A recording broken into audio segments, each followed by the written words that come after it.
இது Sunday vlog தான். ஆனா இந்த வீடு எப்படி மிஸ் ஆச்சுன்னே தெரியல.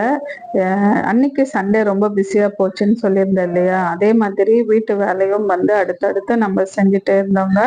ஏன்னா கிளீனிங் ஒர்க்கு எல்லாமே எடுத்துட்டு வந்தது எல்லாமே எடுத்து வைக்கணும். எடுத்து வச்ச பொருள் எங்க இருக்குன்னு நம்ம தேடும்போது அது வந்து கிடைக்கல.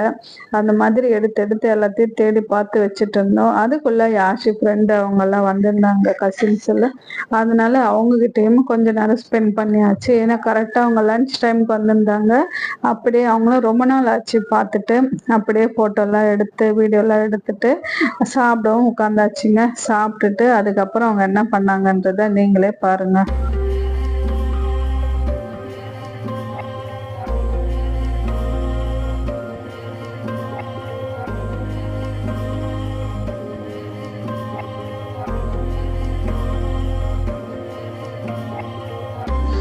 டிவியில் பாட்டு போட்டுட்டு சினிமா பாட்டெலாம் போட்டுட்டு ஜாலியாக டான்ஸ் ஆடி அவங்க வேறு உலகத்துக்கே போயிட்டாங்க.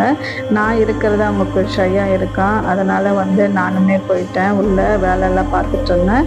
இவங்க பார்த்தா அவங்க பாட்டுன்னு ஜாலியாக ஆடிட்டு இருந்தாங்க. நான் இருக்கிறது டிஸ்டர்பன்ஸாக இருக்கா, அதனால் நான் மறைஞ்சிருந்து வீடியோ எடுத்தேன். எப்படி ஆடுறாங்கன்னு பாருங்கள். யாஷி நல்லா ஆடுவான். ஆனால் இந்த பசங்க இந்த அளவுக்கு ஆடுவாங்க நானும் எதிர்பார்க்கல. நல்லா இருந்தது. பசங்க ஒன்று கூடி இந்த மாதிரி ஆடும்போது உங்கள் பசங்களும் இந்த மாதிரி கண்டிப்பாக இருப்பாங்க. அந்த மெமரிஸ் எல்லாமே நீங்களும் பார்த்து என்ஜாய் பண்ணுங்கள். அதெல்லாமே அந்த வயசில் தான் கிடைக்கும். அப்படி தானேங்க. நம்ம சேனலை ஃபஸ்ட் டைம் பார்க்கணுன்னா சப்ஸ்கிரைப் பண்ணுங்கள். பாய்.